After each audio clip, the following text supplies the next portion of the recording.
Rabindranath. Powered by AKT Ghee, co-sponsored by Aburon, Dr. Plus Hand Sanitizer, Calcutta Pipe, Calcutta Water Tank। নমস্কার, সুপ্রভাত। শুরু করছি অনুষ্ঠান প্রতিদিনের রবীন্দ্রনাথ। আজকের অনুষ্ঠান নেতাজি সুভাষচন্দ্র বসু ও রবীন্দ্রনাথ।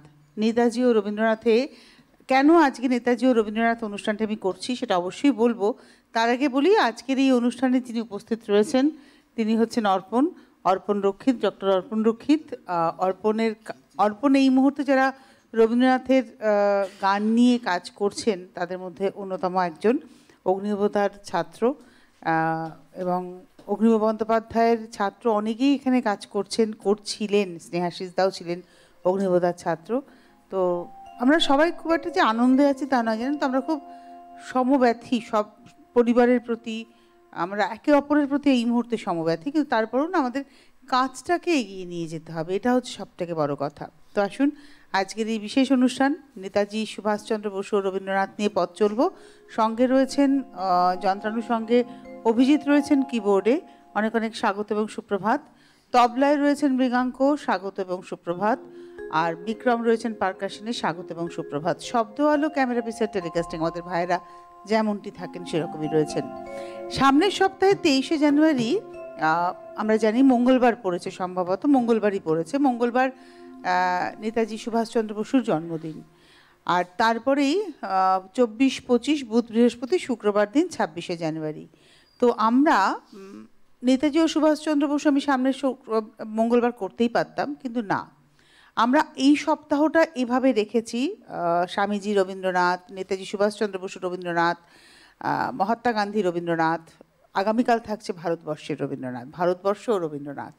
তার কারণ সামনের সপ্তাহে রবীন্দ্রনাথের আমরা বেশ কিছু নাটক নিয়ে কাজ করব, যে নাটকের মধ্যে সমাজ সংস্কারের প্রচ্ছন্ন প্রত্যক্ষ বার্তা রয়েছে।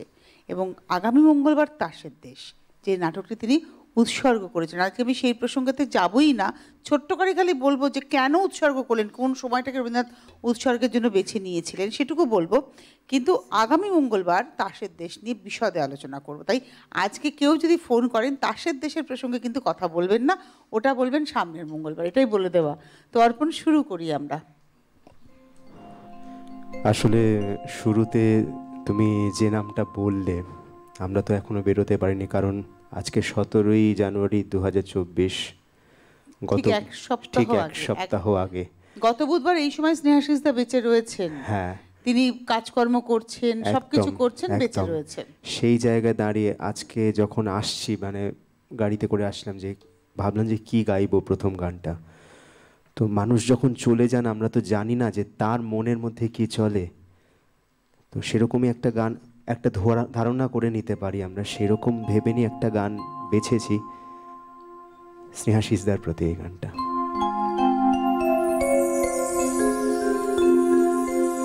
পেয়েছি অভয় পদ আরো ভয় কারে, আনন্দে চলেছি ভব পারাবারো বারে, পেয়েছি অভয় পদ আরো ভয় কারে, আনন্দে চলেছি ভব পারাবারো বারে, পেয়েছি অভয়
সত্যি তাই, হয়তো আমরা এভাবেই মানে ঈশ্বরের হাত ধরে যে যে ধর্মে বিশ্বাস করি না কেন, এই যে পেয়েছি অভয় পদ আর ভয় কারে, আনন্দে চলেছি ভব পারাবারে।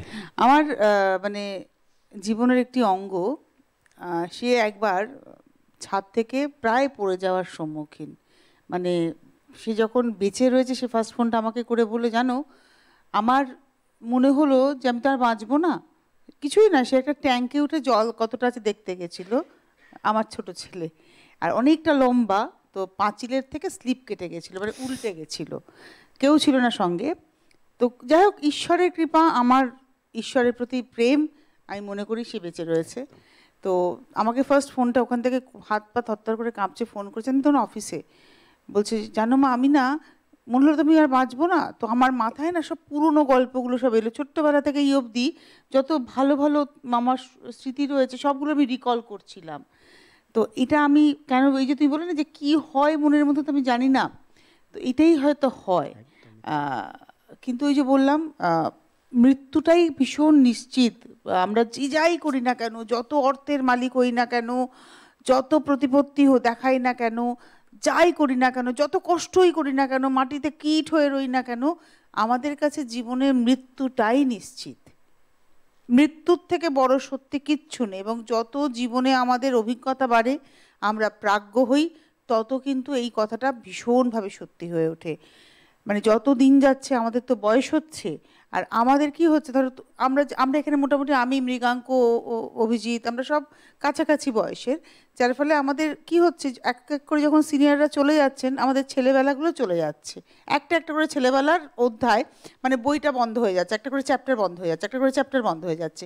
কিন্তু তারপরেও তো আমাদের বাঁচতে হবে, কারণ আমরাও তো কারুর না কারুর ছেলেবেলা একটা স্মৃতি হয়ে থাকবো, আমরাও তো কিছু না কিছু চ্যাপ্টার তৈরি করবো। আসুন না, ওই যে চ্যাপ্টারগুলো লিখবো, আমাদের তরফ থেকে যেন ভীষণ সুন্দর লেখা হয়, যে ওই চ্যাপ্টারটা তারা মাঝে মাঝে উল্টে পড়ে বলতে পারে যে এইটা আমার চ্যাপ্টার ছিল, এটা আমার ছেলেবেলা ছিল। এটা ভীষণ গুরুত্বপূর্ণ। যাই হোক, আমরা আজকের বিষয়ে যাই। রবীন্দ্রনাথ ঠাকুর জওহরলাল নেহরুর চেয়ে 28 বছরের বড় ছিলেন, আর নেতাজি সুভাষচন্দ্রের থেকে বড় ছিলেন 36 বছরের। সুতরাং বয়সের ব্যবধানটা কিন্তু দুজনের সঙ্গে অনেক থাকলেও জওহরলাল নেহরুর প্রতি তার শ্রদ্ধা স্নেহ কতটা ছিল সেটা আমরা পরবর্তী দিনে আলোচনা করব। কিন্তু সুভাষচন্দ্র ছিলেন কবির অত্যন্ত স্নেহের পাত্র, পছন্দের একজন মানুষ। তাই তার ডাককে তিনি কখনোই মানে প্রত্যাখ্যান করতে পারেননি। তাই বলে কি তাদের মধ্যে মতবিরোধ দেখা দেয়নি? মতবিরোধ দেখা দিয়েছিল, কিন্তু স্নেহ রবীন্দ্রনাথ ঠাকুর করতেন। আর রবীন্দ্রনাথ ঠাকুরের তো জহুরির চোখ, তিনি ঠিক চিনে নিয়েছিলেন যে দেশ কার উপরে, দেশের ভার কার উপরে ন্যস্ত হলে দেশটা ভালোভাবে এগোতে পারবে। তো আমি কেন বললাম এই কথাটা, এই প্রসঙ্গে আমি কথা বলবো, কিন্তু গানের হাত ধরে। যে প্রসঙ্গটা বললে, তো জাতীয় সঙ্গীত পর্যায়ে রবীন্দ্রনাথ ঠাকুরের জাতীয় সঙ্গীত পর্যায়ের গানে একটা গান পাচ্ছি, এই গানটা একটু গাই। তোমারি তরে মা সপিনু এ দেহ, তোমারি তরে মা সপিনু প্রাণ, তোমারি শোকে এ আখি বরষিবে, এ বিনা তোমারি গাহিবে গান, তোমারি তরে মা।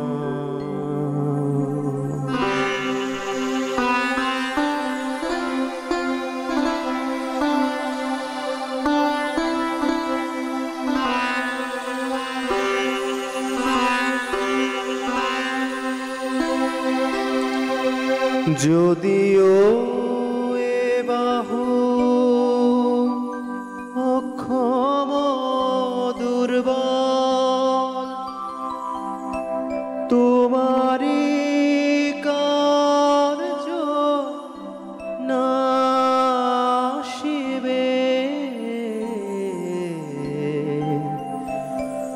যদিও এ অসি কলঙ্কে মলিন তোমারি পাশো নাশিবে তোমারি তরে মা।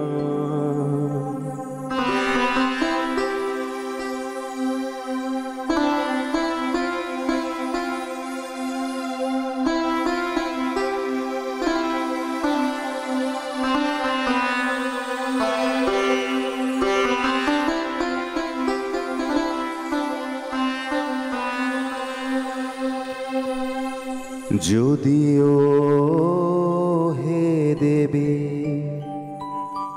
শুনিতে আমার কিছুই তোমার হবে না, তবু গো মাতা পারিতা ঢালিতে একতিল তব কলঙ্ক খালিতে নিভাতে তোমার যাতনা। যদিও জননী যদি গো আমার এ বিনায় কিছু নাহি কবর, যদিও জননী যদি গো আমার এ বিনায় কিছু নাহি কবর, কি জানি যদি মা এ কোটি সন্তান জাগি উঠে শুনি এ বিনাতা তোমারি তরে মা। সপিনু এ দেহ তোমারি তরে মা, সপিনু প্রাণ তোমারি শোকে এ আখি বরষিবে এ বিনা তোমারি গাহিবে গান, তোমারি তরে মা।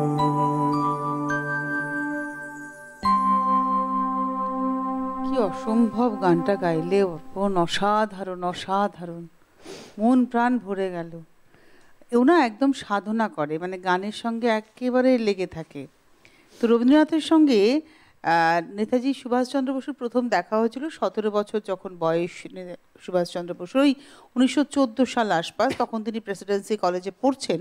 কয়েকজন বন্ধুবান্ধবকে সঙ্গে নিয়ে শান্তিনিকেতনে গেলেন কবিগুরুর সঙ্গে দেখা করতে, কবিগুরুর কাছ থেকে দেশোদ্ধারের পাঠ নিতে। কিন্তু কবিগুরুর ওই পল্লী উন্নয়ন বা তৎকালীন যে মানসিকতা, অর্থাৎ পল্লী উন্নয়ন পরিকল্পনা বা বক্তব্য, এই যুবক সম্প্রদায়ের ভালো লাগলো না। কিন্তু রবীন্দ্রনাথ বুঝলেন যে স্ফুলিঙ্গ রয়েছে। তাই ওই 17 বছরের অপরিণত তরুণকে দেখার পরে রবীন্দ্রনাথ তার নিজের চোখেই দেখলেন যে 41 বছরের যুব বয়সের এক পরিণত যুবক যে তখন কংগ্রেসের রাষ্ট্রপতির আসনে বসলো। এবং এই বসাটা কিন্তু সহজ নয়, অনেক প্রতিকূলতাকে অগ্রাহ্য করে। তার কারণ সেই সময় তো কংগ্রেসের মধ্যে তার বিরুদ্ধে একদল অ্যাডহক পন্থী মানে বসবাস করতে শুরু করলো। কিন্তু সমস্ত প্রতিকূলতাকে অগ্রাহ্য করে সেই দিনে সেই চারা গাছ একটা বিরাট বটগাছ হয়ে কংগ্রেসের রাষ্ট্রপতির আসনে বসলেন। এটা রবীন্দ্রনাথ দেখেছিলেন এবং তিনি বুঝেছিলেন সেই 17 বছর বয়সে যে স্ফুলিঙ্গ রয়েছে। আমরা আসবো আলোচনায়, কিন্তু একটা বিরতির উপরান্তে দেখা হচ্ছে, সঙ্গে থাকুন। প্রতিদিনের রবীন্দ্রনাথ, পাওয়ার্ড বাই একেডি ঘি, Co-sponsored by Aburon, Dr. Plus Hand Sanitizer, Calcutta Pipe, Calcutta Water Tank. মনময়ূরী অঙ্গ ঢেউ তোলে, বাহারি রং যেন কথা বলে। একমাত্র শাড়িতেই নারী অনেক বেশি সুন্দরী। আপনাদের প্রিয় আবরণের পোশাকে এই মরশুমে নিজেকে সাজাতে আবরণ। রঙিন প্রতিদিন আবরণকে সঙ্গে নিন। বিরাটি মিনি বাস স্ট্যান্ডের বিপরীতে। Fashionable kids wear exclusive mega showroom Oranges, a house of Aburon. যোগাযোগ 8100724076.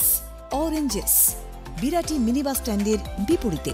আপনার এলাকায় একেটি ঘি যদি না পেয়ে থাকেন, শুধুমাত্র ফোন করুন 9051113815 এই নম্বরে, আর সরাসরি পেয়ে যান আপনার বাড়িতে একেটি ঘি। বিশুদ্ধতার আর এক নাম একেটি ঘি। এখন অ্যামাজন এবং ফ্লিপকার্টেও পাওয়া যাচ্ছে। ঘরটায়, ওই ঘরটায় জানিস তো, ওই ঘরটায় না একজন গলায় দড়ি দিয়ে আত্মহত্যা করেছে। আপনি ঘরের বাইরে বেরিয়েছিলেন কেন?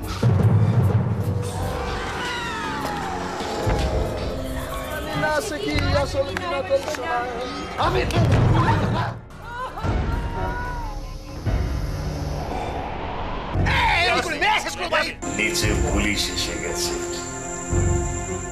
আজ ছোট গল্পের ছোট ছবিতে দেখুন লাল রহস্য প্রথম পর্ব ঠিক বিকেল 5:30 এসে গেল multilayer LLDP water tank Calcutta extra, যা 100% ফুড গ্রেড প্লাস্টিক, অ্যান্টিব্যাকটেরিয়াল এবং আল্ট্রাভায়োলেট রে প্রতিরোধক, যা আপনার জলকে রাখে সুরক্ষিত।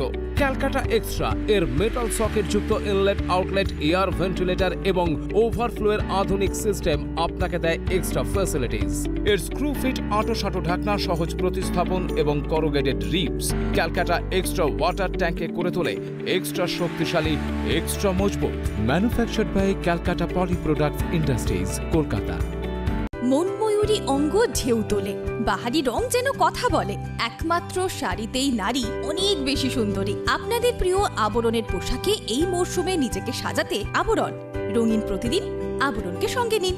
বিরাটি মিনি বাস স্ট্যান্ডের বিপরীতে। প্রতিদিনের রবীন্দ্রনাথ, পাওয়ার্ড বাই একেটি ঘি, co-sponsored by Aburon, Dr. Plus Hand Sanitizer, Calcutta Pipe, Calcutta Water Tank. ফিরে এলাম বিরতির পর। আপনারা দেখছেন অনুষ্ঠান প্রতিদিনের রবীন্দ্রনাথ, নেতাজি সুভাষচন্দ্র বসু ও রবীন্দ্রনাথ। এই নিয়ে আজকে আমাদের পথ চলা। অর্পণ রয়েছে, অর্পণের গান দিয়ে এবার শুরু হবে। পরের গানটা যাব, তার আগে একটা ছোট্ট জিনিস একটু পড়ি। তুমি যেরকম বলো আমি একটুখানি দেখাই। বইটা হচ্ছে তরুণের স্বপ্ন, সুভাষচন্দ্র বসু। সেখান থেকে দেশবন্ধুর প্রতি শ্রদ্ধাঞ্জলি, সেখানে একটি অংশে সুভাষচন্দ্র লিখছেন, যে তন্ত্রের উপদেশে বাঙালি শক্তি পূজা শিখিয়াছে, সেই তন্ত্রের প্রভাবে দেশবন্ধু অসাধারণ তেজস্বী বীর হইয়াছিলেন। দেশবন্ধু অবশ্য কোনোদিন তান্ত্রিক সাধনা করেন নাই, অন্তত করিয়াছিলেন বলিয়া আমি জানি না। কিন্তু কুলাচার, বীরাচার, চক্রানুষ্ঠান প্রভৃতি সাধনা না করিলে যে শক্তিমান হওয়া যায় না, এ কথা আমি স্বীকার করি না। তন্ত্রের সার কথা শক্তি পূজা। জগতের মূল সত্য আদ্যাশক্তি, যাহা হইতে সৃষ্টি, স্থিতি, প্রলয় অথবা ব্রহ্মা বিষ্ণু মহেশ্বর। সেই আদ্যাশক্তিকে সাধক মাতৃরূপে আরাধনা ও পূজা করিয়া থাকে।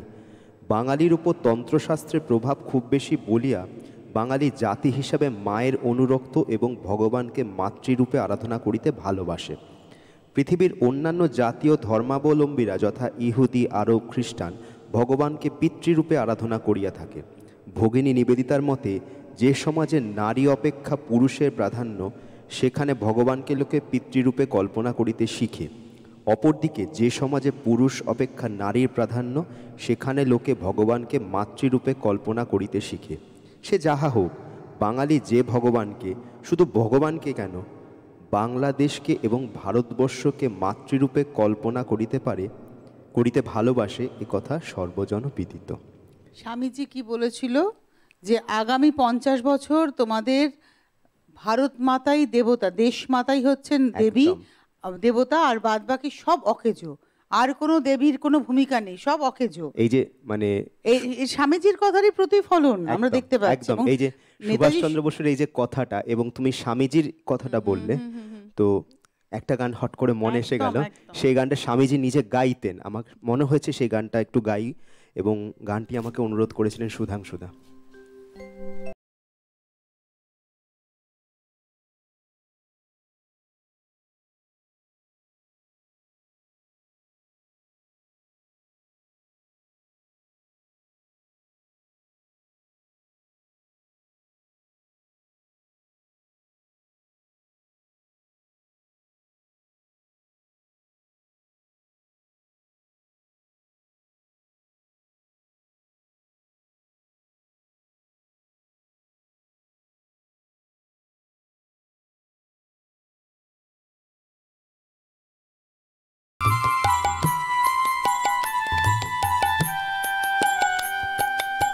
দাঁড়া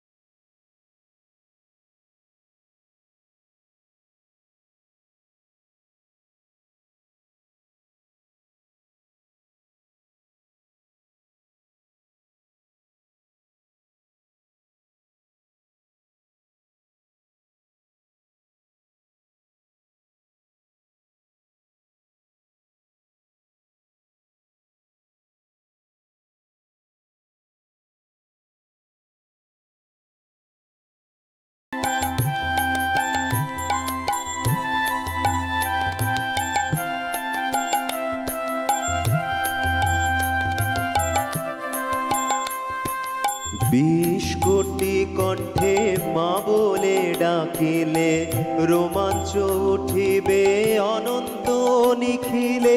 20 কোটি ছেলে মায়ের ঘেরিলে দশ দিক সুখে হাসিবে। সেদিন প্রভাতে নূতন তপন নূতন জীবন করিবে বপন। সেদিন প্রভাতে নূতন তপন নূতন জীবন করিবে বপন। এ নহে কাহিনী এ নহে স্বপন আসিবে সেদিন আসিবে। একবার তোরা মা বলিয়া ডাক জগত জনের শ্রবণ জুড়া।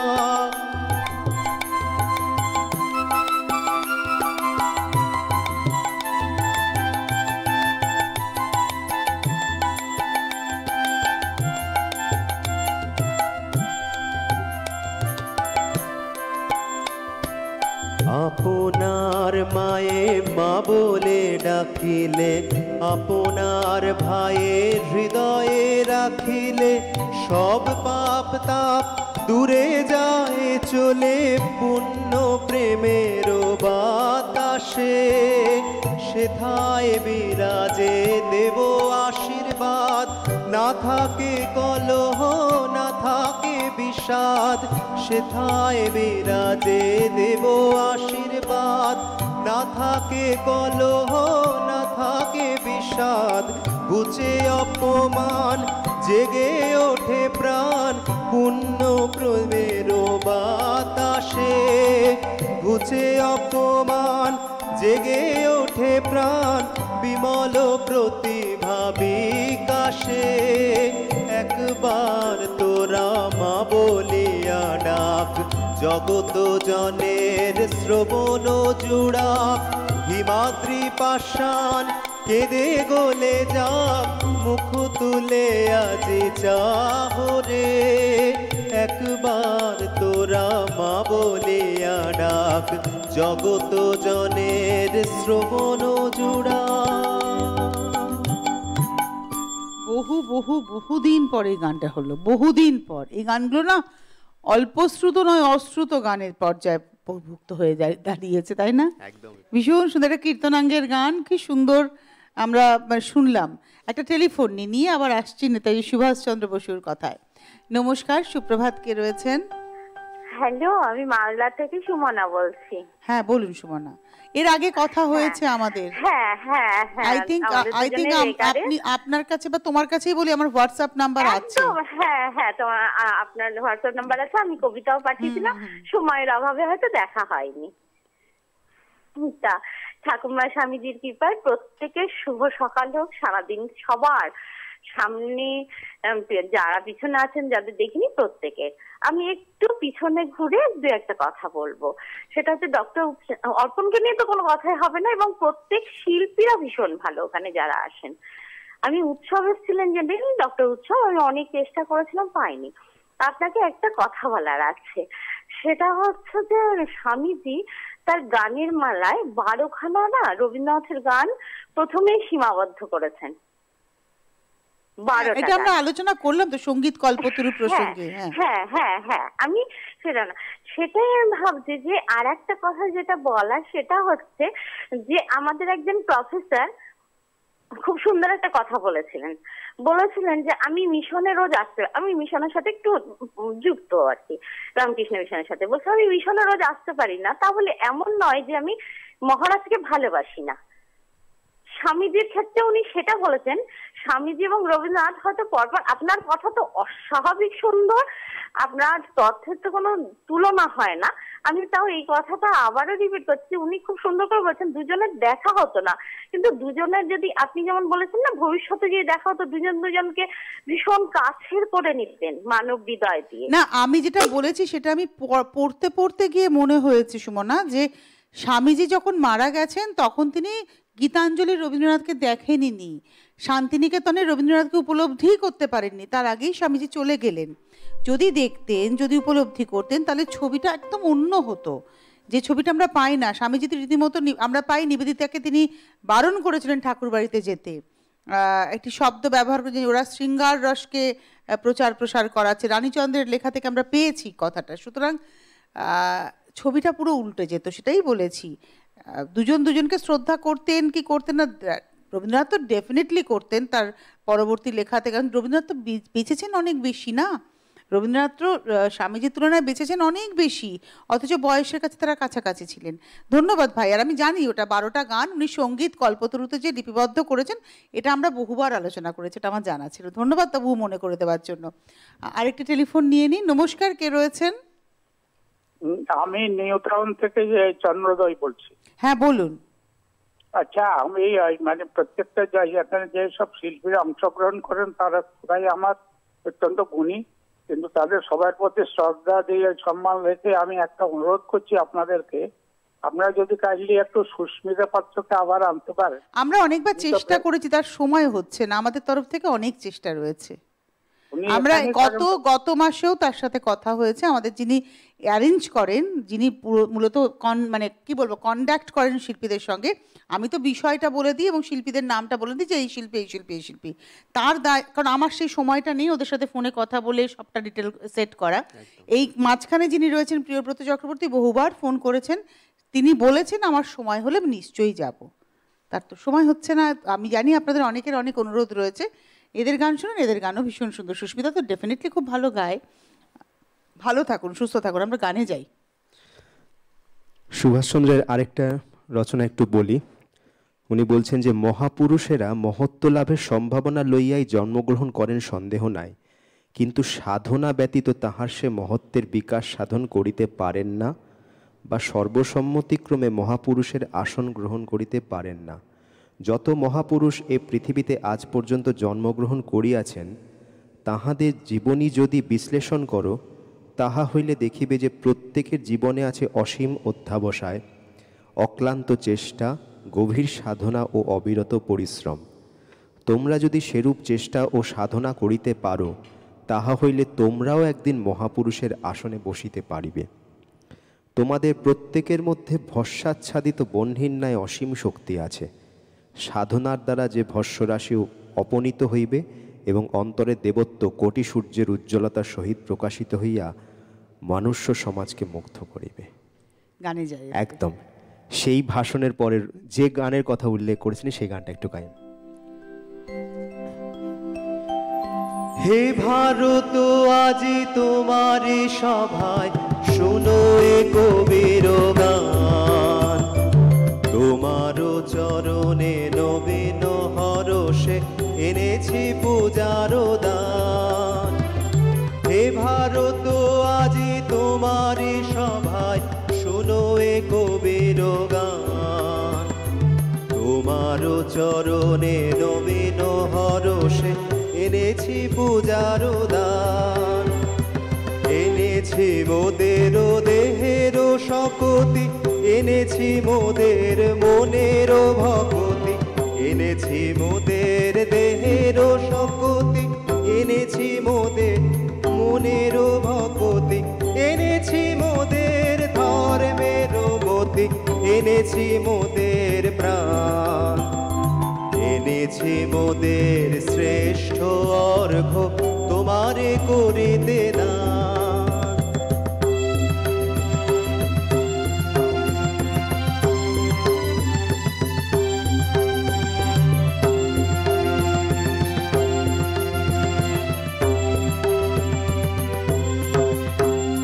কাঞ্চন থালি নাহি আমাদের, অন্ন নাহি কোজোটে। কাঞ্চন থালি নাহি আমাদের, অন্ন নাহি কোজোটে। যা আছে মোদের এনেছি সাজায় নবীন পর্ণ ফুটে। সমারোহে আজ নাই প্রয়োজন, দিনের এ পূজা দিন আয়োজন। সমারোহে আজ নাই প্রয়োজন, দিনের এ পূজা দিন আয়োজন। চিরদারিদ্র করিব মোচন, চরণের ধুলা লুটে। সুর দুর্লভ তোমার প্রসাদ, লইব পর্ণ ফুটে।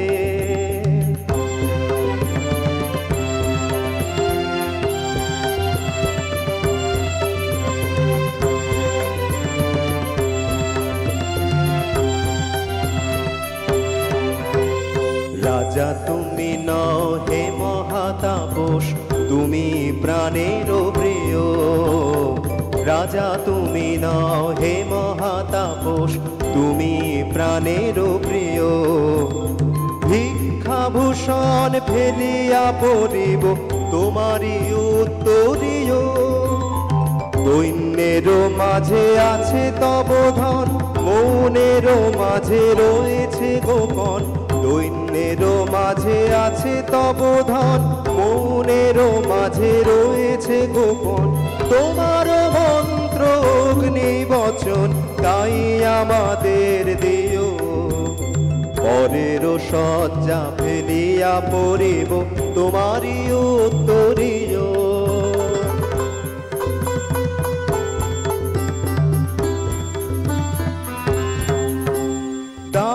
আমাদের অভয় মন্ত্র, দাও সে মন্ত্র তব। দাও আমাদের অমৃত মন্ত্র, দাও গো জীবন নব।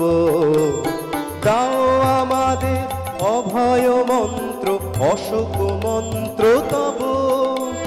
দাও আমাদের অমৃত মন্ত্র, দাও গো জীবন নব। যে জীবন ছিল তব তপবনে, যে জীবন ছিল তব রাজাসনে। যে জীবন ছিল তব তপবনে, যে জীবন ছিল তব রাজাসনে। মুক্ত দীপ্ত সে মহাজীবনে, চিত্তে ভরিয়া লব।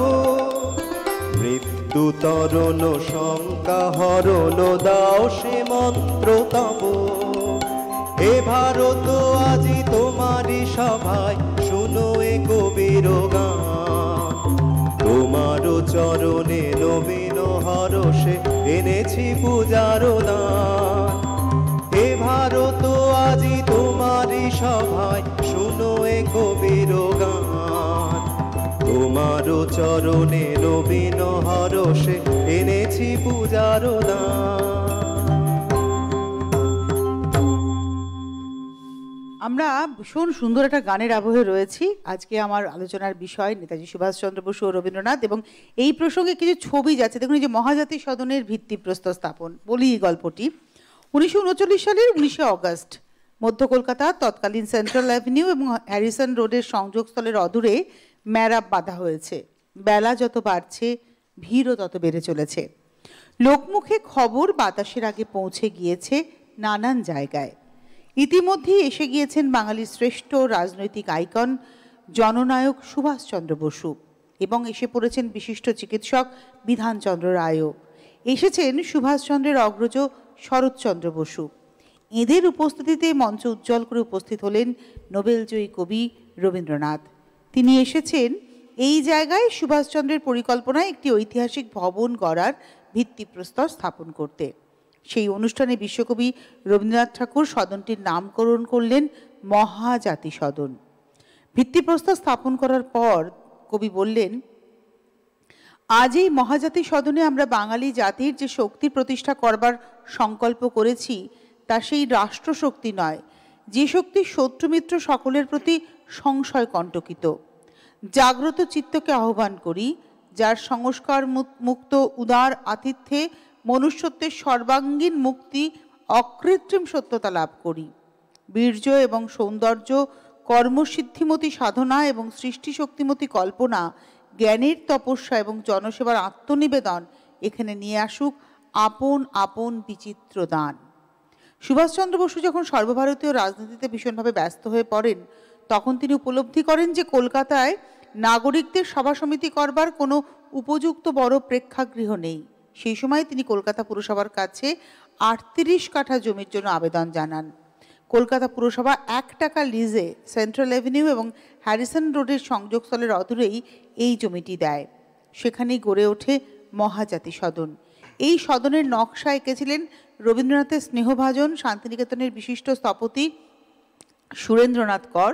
ভিত্তি স্থাপন হবার পর রবীন্দ্রনাথ বাংলার মাটি বাংলার জল গানটির শেষ 2টি স্তবক উচ্চারণ করে বলেছিলেন, সেই সঙ্গে একথা যোগ করা হোক, বাঙালির বাহু ভারতের বাহুকে বল দিক, বাঙালির বাণী ভারতের বাণীকে সত্য করুক, ভারতের মুক্তি সাধনায় বাঙালি স্বৈরবুদ্ধিতে বিচ্ছিন্ন হয়ে কোনো কারণেই নিজেকে অকৃতার্থ যেন না করে।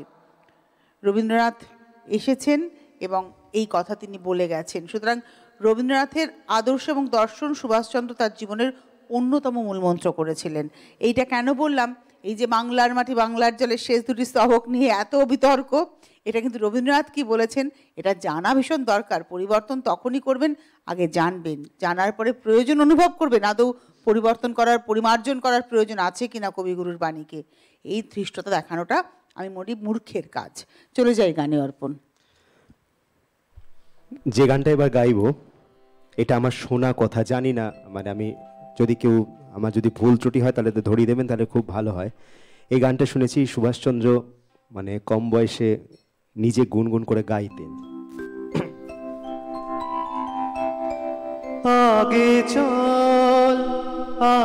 চল ভাই আগে চল, পড়ে থাকা পিছে মরে থাকা মিছে, বেঁচে মোরে কি বা ফল ভাই, আগে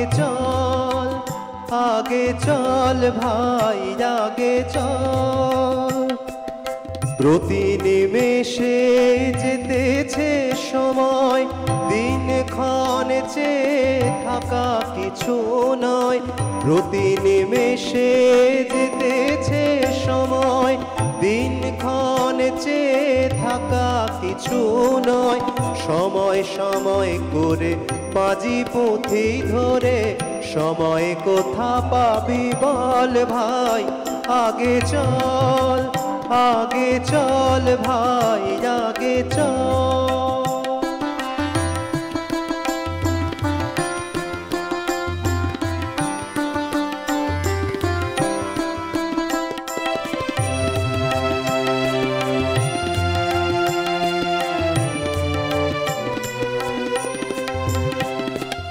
বিছায়ে যে আছে তারে ডেকে নাও, নিয়ে যাও সাথে করে। কেহ নাহি আসে একা চলে যাও, মহতের পথ ধরে। বিছায়ে যে আছে তারে ডেকে নাও, নিয়ে যাও সাথে করে।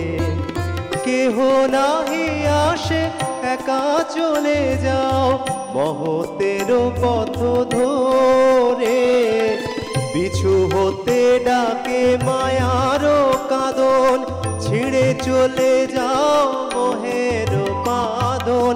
পিছু হতে ডাকে মায়ারও কাঁদন, ছিঁড়ে চলে যাও মোহের বাঁধন।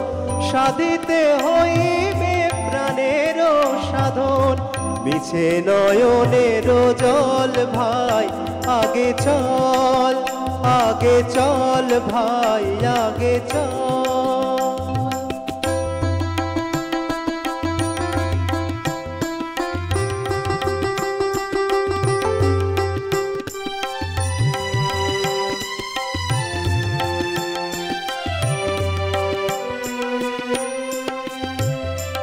চিরদিন আছে ভিখারির বেশে জগতের পথ পাশে, যারা চলে যায় কৃপা চোখে যায় পদধূলা উড়ে আসে। চিরদিন আছে ভিখারির বেশে জগতের পথ পাশে, যারা চলে যায় কৃপা চোখে যায় পদধূলা উড়ে আসে। ধুলি শয্যা ছেড়ে ওঠো ওঠো সবে, মানবের সাথে যোগ দিতে হবে। ধুলি শয্যা ছেড়ে ওঠো ওঠো সবে, মানবের সাথে যোগ দিতে হবে। তা যদি না পারো চেয়ে দেখো তবে, ওই আছে রসাতল ভাই আগে চল, আগে চল ভাই আগে চল। পড়ে থাকা পিছে মরে থাকা মিছে, মিছে মরে কি বা ফল ভাই আগে চল, আগে চল ভাই আগে চল, আগে চল ভাই আগে চল। আজকে না অর্পণ মানে প্রাণ খুলে গান গাইছে, এবং এত অনেক এমন গান শোনাচ্ছে যেগুলো অল্পশ্রুত অশ্রুত এরকম গান। তো 1940 সালের 19 এবং 18 এবং 19 এপ্রিল শনিবারের চিঠি পত্রিকার সম্পাদক সজনীকান্ত দাসকে রবীন্দ্রনাথ একটি সাক্ষাৎকার দিয়েছিলেন। সেখানে তিনি স্বদেশী যুগের স্মৃতি বর্ণনা করতে গিয়ে বাংলায় কংগ্রেসের দলাদলির প্রতি ইঙ্গিত করেছিলেন, যার একদিকে ছিলেন সুভাষপন্থীরা, অন্যদিকে ছিলেন বিরোধীরা, যাদের বলা হতো অ্যাডহকপন্থী, অর্থাৎ সুভাষচন্দ্রকে সরিয়ে দিয়ে তৈরি হয়েছিল কংগ্রেসের নতুন নেতৃত্ব। সেই সময় অ্যাডহকপন্থীরা গুজব ছড়িয়েছিলেন রবীন্দ্রনাথের ইঙ্গিত সুভাষচন্দ্রের প্রতি, তিনি বিশৃঙ্খলা সৃষ্টি করছেন। এ ধরনের মিথ্যা গুজবে গুরুদেব এত আহত হয়েছিলেন যে তিনি শেষ পর্যন্ত এক প্রেস বিবৃতি দিয়ে বলেছিলেন, মোকাবিলায় আমি সুভাষকে কখনো ভৎসনা করিনি তা নয়, করেছি তার কারণ তাকে স্নেহ করি। যতদিন সুভাষচন্দ্র কংগ্রেসে ছিলেন ততদিন গান্ধীজির সঙ্গে শিল্পায়ন এবং অর্থনীতিতে তার বিরাট কোনো মৌল পার্থক্য ছিল না। আবার এটাও ঠিক নয় যে তথাকথিত কোনো মৌল পার্থক্যের জন্য তিনি রবীন্দ্রনাথের কাছাকাছি এসেছিলেন এবং তার স্নেহধন্য হয়েছিলেন, কারণ রবীন্দ্রনাথও কিন্তু গান্ধীজির যে শিল্পায়ন এবং অর্থনীতি বিষয়ে তার সঙ্গে খুব একটা মতপার্থক্য রাখেননি। এমন নয় যে গান্ধীজির সঙ্গে মতপার্থক্য হয়েছে বলে রবীন্দ্রনাথের কাছে নেতাজি এসছেন, তা নয়। নেতাজি স্নেহ পেয়েছিলেন রবীন্দ্রনাথের, এবং নেতাজি শ্রদ্ধা করতেন রবীন্দ্রনাথকে। তার পথ চলার ক্ষেত্রে স্বামীজির ভূমিকা যতটা, রবীন্দ্রনাথের ভূমিকা কিন্তু ততটাই। তো তাদের মত পার্থক্য হয়নি। ব্রাহ্ম স্কুলে মূর্তি পুজোকে কেন্দ্র করেই ভৎসনা করেছিলেন রবীন্দ্রনাথ ঠাকুর তাকে, যে তুমি ব্রাহ্ম কলেজে কেন মূর্তি পুজো করছো, দেশমাতৃকার পুজোই বা করছো কেন। এই নিয়ে প্রচুর বকাও খেয়েছেন, বকা খাওয়া যাকে বলে সোজা বাংলায়। ভৎসনা করে তিনি তাকে চিঠিও লিখেছিলেন, সেই কথাও তো আমরা জানি, কিন্তু অত্যন্ত শ্রদ্ধার চোখে দেখতে। আবার এমনটাও যে শোনা গেছে, এটা আমি মানে শোনা কথা, জানি না কতটা সত্যতা মানে তুমি ভালোভাবে বলতে পারবে। যখন প্রেসিডেন্সি কলেজের ছাত্র সুভাষচন্দ্র বসু ওটেন সাহেবকে মানে মেরেছিলেন, তখন যখন তাকে সাসপেন্ড করা হয় তার প্রতিবাদে কিন্তু রবীন্দ্রনাথ মানে গর্জে উঠেছিলেন। একদমই তাই। আমরা আসবো, আজকে তো অনেকটা আলোচনা হয়তো হবে না, সামনের মঙ্গলবার খানিকটা থাকবে তোলা। নমস্কার, কে রয়েছেন? সুপ্রভাত তুলসী ম্যাডাম। হ্যালো, হ্যাঁ বলুন, শুনছি। সুপ্রভাত জানাই আজকে শিল্পী অর্পণ এবং আমার অত্যন্ত প্রিয় যন্ত্রশিল্পীদেরকে সুপ্রভাত জানিয়ে আশিস চক্রবর্তী সল্টলেক থেকে বলছি। আমি গানের অনুরোধ রাখছি না, অর্পণ যেভাবে এগিয়ে যাচ্ছেন সেভাবে এগিয়ে যাক। আমি তথ্য নিয়ে সামান্য দুই একটা কথা বলি। দেখুন, এমন একজন মানুষকে নিয়ে আলোচনা করছেন যিনি ছিলেন সর্বজন গ্রাহ্য এবং মতবাদ ও আদর্শে এবং শ্রেষ্ঠ বিপ্লবী, বাঙালির শ্রেষ্ঠ বিপ্লবী বললেও কিন্তু কিছু কম বলা হয় না। রবীন্দ্রনাথ তাকে এক লাইনেই বলেছিলেন, বাঙালির কবি আজি বাংলাদেশের হয়ে তোমাকে দেশ নায়কের পদে বরণ করি। দেখুন, এই রাষ্ট্রের দুর্গতি এবং দেশ নায়ক আখ্যা দিয়েছিলেন রবীন্দ্রনাথ তাকে, এবং তাসেদের নৃত্যনাট্যটি তাকে উৎসর্গ করেছিলেন এবং উৎসর্গ গানে তিনি লিখেছিলেন, স্বদেশের চিত্তে নতুন প্রাণ সঞ্চার করবার পূর্ণব্রত তুমি গ্রহণ করেছো। এই প্রসঙ্গটা নিয়ে আমি অনুষ্ঠানের শুরুতে আশিসদা বলেছিলাম যে সামনের মঙ্গলবার তাসের দেশ নিয়ে আমি কথা বলবো, আজকে নয়। ধন্যবাদ সঙ্গে থাকার জন্য, সঙ্গে থাকুন। চলে যাই। আচ্ছা, গান কি যাব না একটা বিরতি নেব? আমার প্রশ্ন রয়েছে। আচ্ছা, নমস্কার, কে রয়েছেন? হ্যালো, নমস্কার, থেকে বৈজন্তী বিশ্বাস বলছি। হ্যাঁ বলুন। আজকে আপনাদের রবীন্দ্রনাথের সুভাষচন্দ্র অনুষ্ঠান, দুজনকেই শ্রদ্ধা জানিয়ে বলছি। সুভাষচন্দ্র বসুর যে মামা ছিলেন তিনি আমার মায়ের মেজমেশমশাই ছিলেন। তো সেই সূত্রে ওই মেজমেশমশাই আপনার তখনকার দিনে ওনাদের বাড়িতে ঘোড়ায় চড়া শেখার সবাই ছিল। তো পড়ে গিয়ে 18 বছর পঙ্গু হয়ে শুয়েছিলেন সুভাষচন্দ্রের মামা। তখন শ্রীরামপুর থেকে আমার দাদু তখন খুব ছোট, তাদের নিয়ে যেতেন, দেখাশোনা করতেন। কিন্তু এমন নেতাজিকে বাড়ির মধ্যে খুব একটা দেখা যেত না, এই একটা। আর একটা কথা হচ্ছে যে এই যে দেখালেন মহাজাতি সদনে ছিলেন না, তখন কিন্তু আমার বাবা দেখতে গেছিলেন এই রবীন্দ্রনাথ সুভাষচন্দ্রের অনুষ্ঠান। এই দুটো দেখে খুব ভালো লাগলো। আপনারা ভালো থাকবেন। ধন্যবাদ আপনাকেও। আচ্ছা, আমরা গানে যাব না একটা বিরতি নেব? আমি জানতে চাইছি। একটা বিরতির উপরান্তে আমরা শেষ পর্বটুকু নিয়ে ফিরছি, সঙ্গে থাকুন। প্রতিদিনের রবীন্দ্রনাথ, পাওয়ার্ড বাই একেডি ঘি, co-sponsored by Abaran, doctor plus hand sanitiser, Calcutta pipe, Calcutta water tank. মনময়ূরী অঙ্গ ঢেউ তোলে, বাহারি রং যেন কথা বলে। একমাত্র শাড়িতেই নারী অনেক বেশি সুন্দরী। আপনাদের প্রিয় আবরণের পোশাকে এই মরশুমে নিজেকে সাজাতে আবরণ। রঙিন প্রতিদিন আবরণকে সঙ্গে নিন, বিরাটি মিনি বাস স্ট্যান্ডের বিপরীতে। ফ্যাশনেবল কিডস ওয়্যারের exclusive mega showroom Oranges, a house of Abaran. যোগাযোগ 8100724076। অরেঞ্জেস, বিরাটি মিনি বাস স্ট্যান্ডের বিপরীতে। আপনার এলাকায় একেডি ঘি যদি না পেয়ে থাকেন, শুধুমাত্র ফোন করুন 9051113815 এই নম্বরে, আর সরাসরি পেয়ে যান আপনার বাড়িতে একেডি ঘি। বিশুদ্ধতার আর এক নাম একেডি ঘি। এখন অ্যামাজন এবং ফ্লিপকার্টেও পাওয়া যাচ্ছে। ঘরটায়, ওই ঘরটায় জানিস তো, ওই ঘরটায় না একজন গলায় দড়ি দিয়ে আত্মহত্যা করেছে। আপনি ঘরের বাইরে বেরিয়েছিলেন কেন?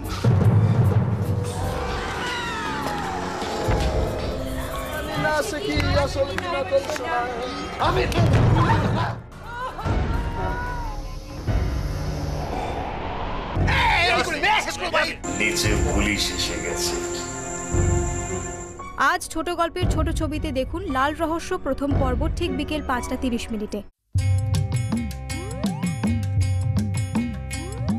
খাচ্ছে টনটা হাপুস হুপুস, প্রথম পাতেই ঘি, সুগন্ধেতে পাগল মনে হচ্ছে সব ঘি। অন্য খাবার রইল করে, শুরুতেই মন মজে, কৌতূহলী দু চোখ শুধু ঘিয়ের পাত্র খোঁজে। একেডি ঘি খুঁজবে না তো করবে কি? একেডি ঘি, বিশুদ্ধতার আরেক নাম। For trade enquiry 9051113815। Fashionable kids ওয়্যারের exclusive mega showroom Oranges, a house of Abaran. যোগাযোগ 8100724076। অরেঞ্জেস, বিরাটি মিনি বাস স্ট্যান্ডের বিপরীতে। প্রতিদিনের রবীন্দ্রনাথ, পাওয়ার্ড বাই একেডি ঘি, co-sponsored by Abaran, doctor plus hand sanitiser, Calcutta pipe, Calcutta water tank. ফিরে এলাম বিরতির পর। আপনারা দেখছেন অনুষ্ঠান প্রতিদিনের রবীন্দ্রনাথ। আর এই অনুষ্ঠানে আজকে আমাদের সঙ্গে রয়েছেন অর্পণ। অর্পণের গান দিয়ে আবার শুরু করি।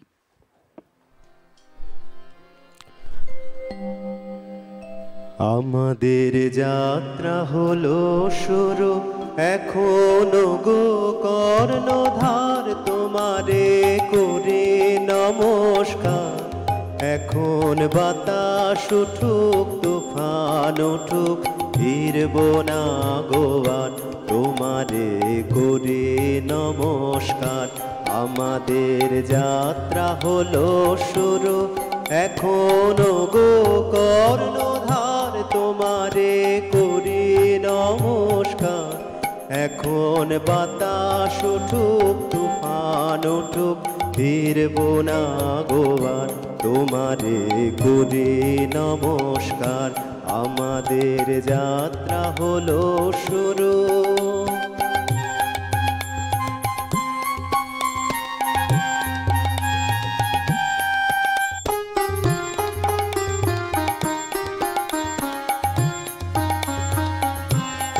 আমরা দিয়ে তোমার জয়ধ্বনি, বিপদ বাধা নাহি মানে ওগো কর্ণধার। আমরা দিয়ে তোমার জয়ধ্বনি, বিপদ বাধা নাহি মানে ওগো কর্ণধার।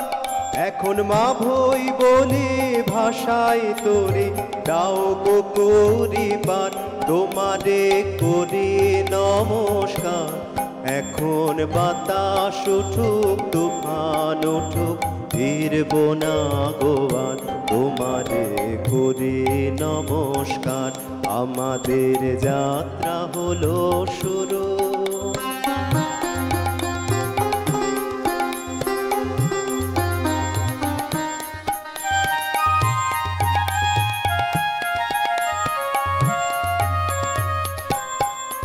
এখন রইল যারা আপন ঘরে, যাব না পথ তাদের তরে ওগো কর্ণধার। এখন রইল যারা আপন ঘরে, যাব না পথ তাদের তরে ওগো কর্ণধার। যখন তোমার সময় এলো কাছে, তখন কে বাকার, তোমারে করি নমস্কার।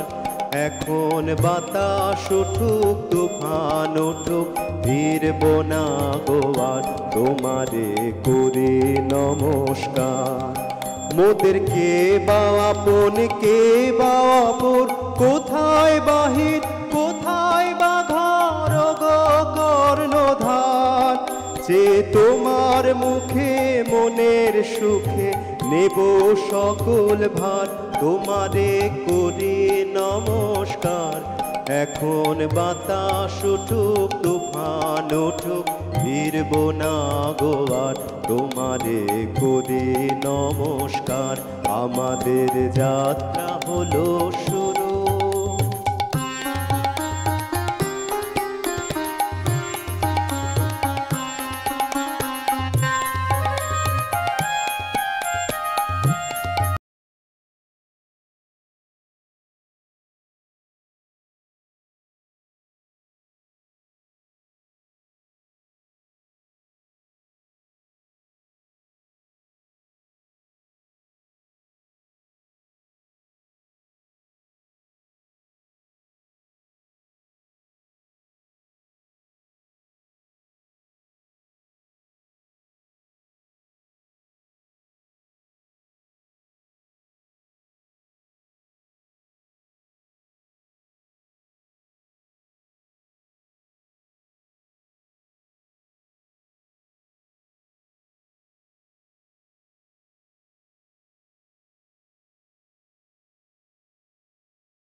সুভাষচন্দ্র তার জীবনের অন্যতম মূলমন্ত্র করেছিলেন।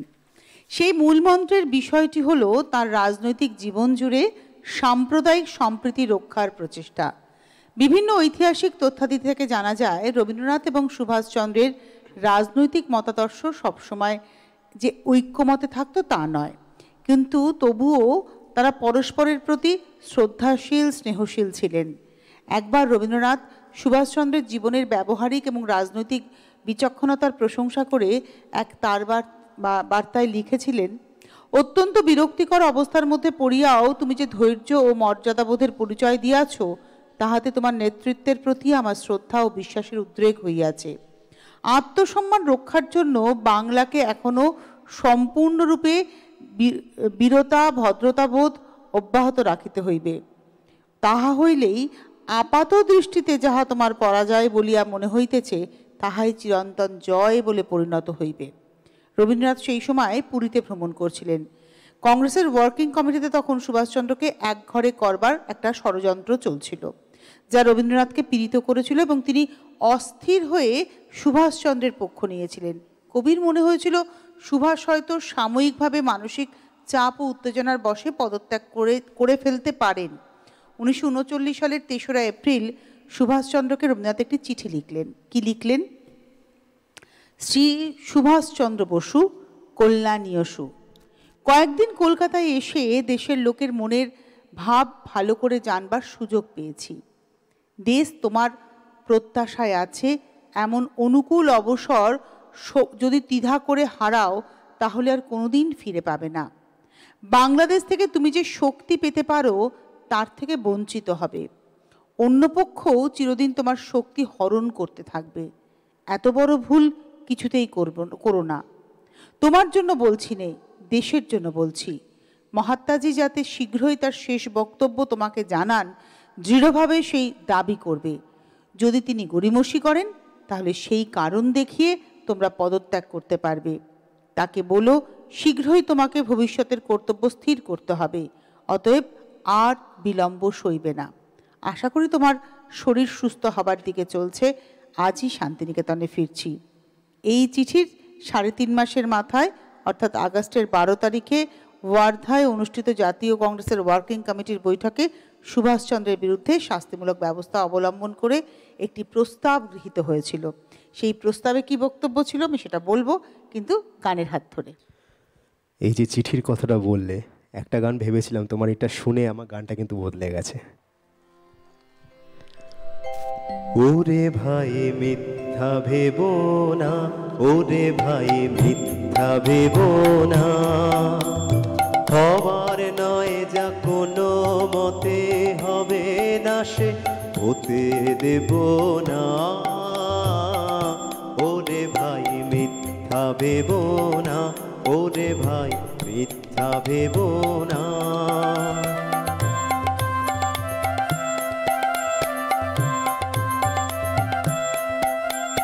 পড়বো না রে ধুলায় লোটে, যাবে না রে বাঁধন টুটে। পড়বো না রে ধুলায় লোটে, যাবে না রে বাঁধন টুটে। যেতে দেব না, মাথা যাতে নত হবে এমন বোঝা মাথায় নেব না। ওরে ভাই মিথ্যা ভেবো না, ওরে ভাই মিথ্যা ভেবো না।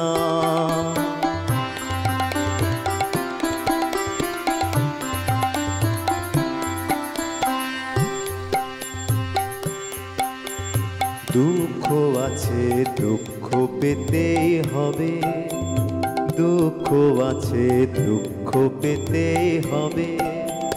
যত দূরে যাবার আছে সে তো যেতেই হবে, যত দূরে যাবার আছে সে তো যেতেই হবে। উপর পানে চেয়ে রে ব্যথানে রে পক্ষে ধরে, উপর পানে চেয়ে রে ব্যথানে রে পক্ষে ধরে। নেরে সকলে নিঃসহায়ের সহায় জেনে, বাজবে তারে তোদের বেদনা, ওরে ভাই মিথ্যা ভেবো না, ওরে ভাই মিথ্যা ভেবো না। হবার নয় যা কোনো মতে হবে না, সে হতে দেব না, ওরে ভাই মিথ্যা ভেবো না, ওরে ভাই মিথ্যা ভেবো না, ওরে ভাই মিথ্যা ভেবো না। কি প্রস্তাব গৃহীত হলো সুভাষচন্দ্রের বিরুদ্ধে? সেই প্রস্তাবের প্রতিলিপিতে কি লেখা হলো? লেখা হলো, গুরুতর নিয়ম শৃঙ্খলা ভঙ্গের জন্য শ্রীযুক্ত সুভাষচন্দ্র বসুকে বঙ্গীয় প্রাদেশিক রাষ্ট্রীয় সমিতির সভাপতি পদের অযোগ্য বলিয়া ঘোষণা করা হইল এবং 1939 সালের অগাস্ট মাস হইতে 3 বৎসরের জন্য তিনি কোনো নির্বাচিত কংগ্রেস কমিটির সদস্য হইতে পারিবেন না। এটা ছিল ভারতবর্ষের কপালে একটা সবথেকে বড় ঐতিহাসিক ভুল। বলা হয় না ঐতিহাসিক ভুল, এটাকে ঐতিহাসিক ভুল বলা হয় আমি মনে করি। যদিও সেই সময় রবীন্দ্রনাথের সঙ্গে গান্ধীজির সম্পর্ক যথেষ্টই ঘনিষ্ঠ ছিল, কিন্তু তা সত্ত্বেও রবীন্দ্রনাথ কখনোই রাজনৈতিক ক্ষেত্রে তার সঙ্গে কোনো সুপারিশে অংশগ্রহণ করেননি। অথচ সেই বছরই নিজের লেখা নাটক নতুনভাবে পরিমার্জিত করেন কবি এবং দ্বিতীয় সংস্করণের মুদ্রণকালে দেখা গেল তিনি গ্রন্থটি সুভাষচন্দ্র বসুকে উৎসর্গ করলেন। নাটকটি হচ্ছে তাসের দেশ। এটা হচ্ছে রবীন্দ্রনাথের প্রতিবাদ এবং আমরা আগামী মঙ্গলবার এই তাসের দেশ সম্পর্কে বিশদে আলোচনা করব। আমরা চলে যাই পরের গানে, আর 2টো গান হবে। তাহলে তুমি যখন তাসের দেশের উল্লেখ করলে, একটা ছোট্ট গান একটু শোনাই তাসের দেশের।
নতুন দেশে এলেম, নতুন দেশে এলেম, নতুন দেশে। অনুষ্ঠানের শেষটা আমি করব রবীন্দ্রনাথের সাথে নেতাজির শেষ দেখা এবং সেই প্রসঙ্গে রবীন্দ্রনাথের প্রেস বিবৃতি দিয়ে তোমার শেষ গান শুনতে শুনতে বিদায় নেব। কবির সঙ্গে দেশনায়কের শেষ দেখা হয়েছিল 1940 সালের 2রা জুলাই। বারটা ছিল মঙ্গলবার। সকাল 11টার সময় সুভাষচন্দ্র গিয়েছিলেন জোড়াসাঁকোয় কবির সঙ্গে দেখা করতে। ওই ঐতিহাসিক সাক্ষাৎকারে কি কথা হয়েছিল বা কি বিষয়ে মত বিনিময় হয়েছিল তার কোনো নির্ভরযোগ্য দলিল না থাকলেও তৎকালীন ইউনাইটেড প্রেস জানায় দেশের বর্তমান পরিস্থিতি নিয়ে তাদের মধ্যে আলোচনা হয়। এই সাক্ষাৎকারের ঠিক পরেই বেলা 2:30 নাগাদ কলকাতা পুলিশের গোয়েন্দা বিভাগের ডেপুটি কমিশনার এলগিন রোডের বাড়ি গিয়ে সুভাষচন্দ্রকে ভারত রক্ষা আইনের 129 ধারা মতে গ্রেপ্তার করে প্রেসিডেন্সি জেলে বন্দী করলেন। সন্ধ্যায় এই খবর পেয়ে কবি ভারাক্রান্ত মনে শান্তিনিকেতনে ফিরে গেলেন। পরের দিন 3রা জুলাই রবীন্দ্রনাথ শান্তিনিকেতন থেকে দেশনেতার প্রতি সস্নেহ শুভকামনা জ্ঞাপন করে একটি প্রেস বিবৃতি দিলেন। বললেন, অল্প কয়েকদিন হলো আমার কোনো ভাষণে আমি দেশের লোকের কাছে যে বেদনা জানিয়েছিলাম সেটাতে বিশেষভাবে সুভাষচন্দ্রকে লক্ষ্য করা হয়েছে বলে একটা অনুমান সাধারণের মধ্যে রাষ্ট্র হয়ে গেছে। সেটা আমার পক্ষে লজ্জার বিষয়, কারণ ইঙ্গিতের মধ্যে প্রচ্ছন্ন রেখে ব্যক্তিবিশেষকে এরকম গঞ্জনা আমার স্বভাব সঙ্গত নয়। বললেন, আমি সুভাষকে কখনো ভৎসনা করিনি তা নয়, করেছি, তার কারণ তাকে স্নেহ করি। ব্যক্তিগতভাবে আমি সুভাষকে স্নেহ করি। তিনি দেশকে অন্তরের সঙ্গে ভালোবাসেন এবং দেশ বিদেশের রাষ্ট্রনীতি তিনি চর্চা করেছেন। সেই জন্য তার কাছে আমি আশা করি এবং দাবি করি তিনিও দেশকে তার বর্তমান দুর্গতির জটিলতা থেকে উদ্ধার করবেন, তার সাংঘাতিক অনৈক্য গহ্বরের উপরে সেতুবন্ধন করবেন, তার প্রতি দেশের সকল শ্রেণীর লোকের বিশ্বাসকে উদ্বুদ্ধ করবেন, তার দেশ সেবা সার্থক হবে। চারিদিকে দলীয় আঘাতে অভিঘাতে তার মনকে উদ্ভ্রান্ত না করে তার প্রতি আমার এই সস্নেহ শুভকামনা। এখান থেকেই বোঝা যায় যে অনুজ দেশনায়ককে, 36 বছরের ছোট দেশনায়ককে কতটা অন্তর থেকে গ্রহণ করেছিলেন রবীন্দ্রনাথ। তার মধ্যে ভবিষ্যতের ভারতবর্ষের নেতা হওয়ার বীজটা তিনি দেখতে পেয়েছিলেন। আর আমি বারবারই বলি, এটা ঐতিহাসিক ভুল কংগ্রেস ওয়ার্কিং কমিটির। যদি সত্যি সত্যি দেশ স্বাধীনতার পাওয়ার পর সুভাষচন্দ্র বসু দেশের প্রধানমন্ত্রী হতেন, তাহলে ঘরে ঘরে এত চোর ধরা পড়তো না, রাজনৈতিক চোর চুরি করতে পারত না। সুভাষচন্দ্র বসু ডিক্টেটরশিপ হয়তো চালাতেন, প্রয়োজন থাকতো প্রথম 10টা বছর এরকম একজন ডিক্টেটর থাকতো যে ভারতবর্ষের মানুষকে দুর্নীতি করলেই সপাটে গালে চড় মারবে। সেই রকম দেশের নেতা এখন আর আমরা পাবোই না কোনোদিন, কারণ আমাদের মেরুদণ্ডই তো ভেঙে গেছে। কথাগুলো খুব খারাপ লাগবে আপনাদের, কিন্তু এটাই ভেবে দেখবেন বাস্তব কথা। শেষ গান শুনবো অর্পণ। ভালো থেকো, ভালো থাকুক আমাদের যন্ত্রসঙ্গীত শিল্পীরা, শব্দ আলো ক্যামেরা পিসের টেলিকাস্টিংয়ের ভাইরাও খুব ভালো থাকুক। শেষ গান শুনতে শুনতে বিদায় নেব।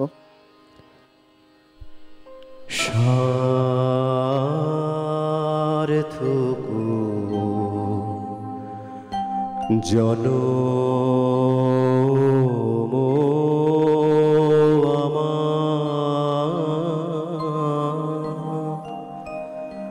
জন্মেছে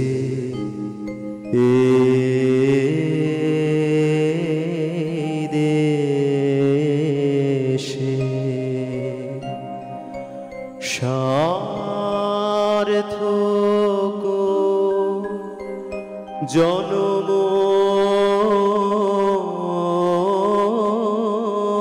মাগো, সার্থক জনম মাগো, তোমায় ভালোবেসে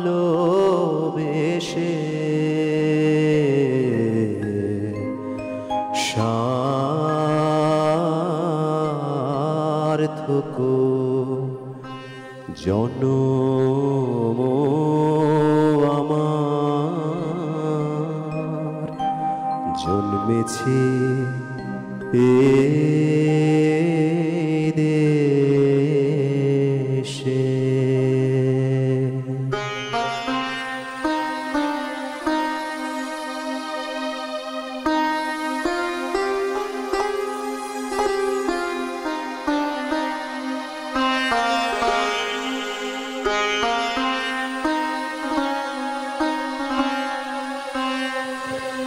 জানি নে তোর ধন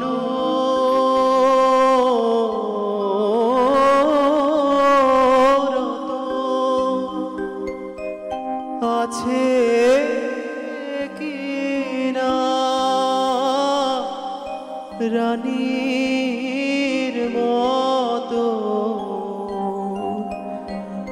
শুধু জানি আমার অঙ্গ জোড়ায়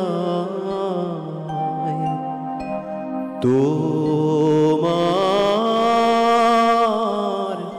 ছায়ায় এসে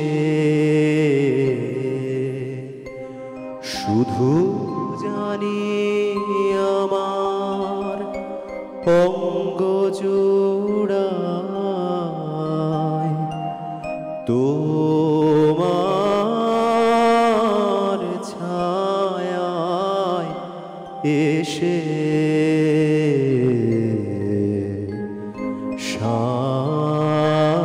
সার্থক জনম আমার জন্মেছি এই দেশে।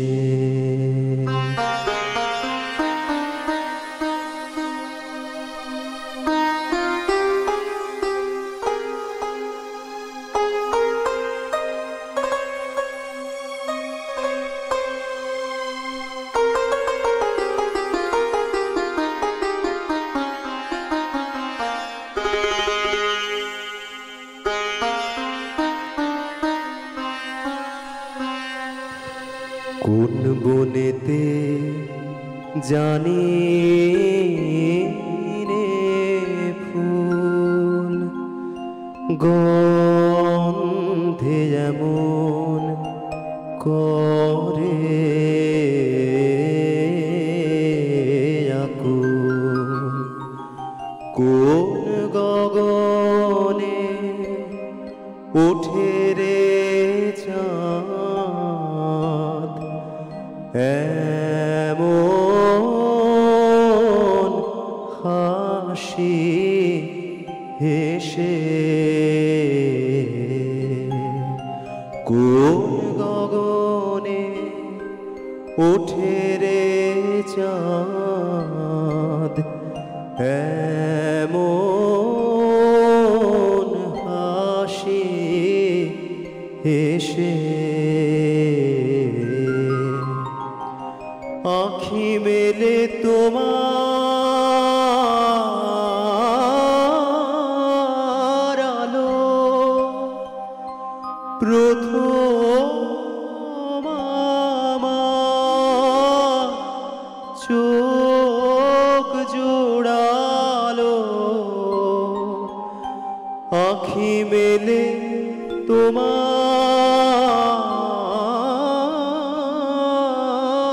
আলো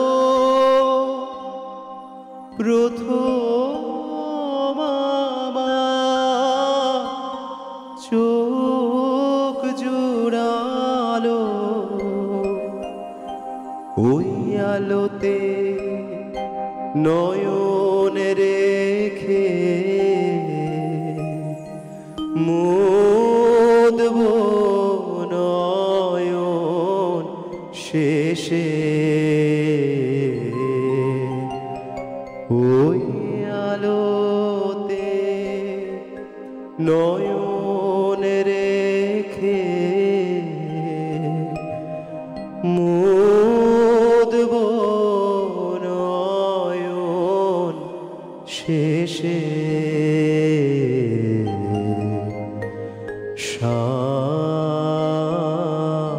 সার্থক জনম আমার জন্মেছে এই দেশে।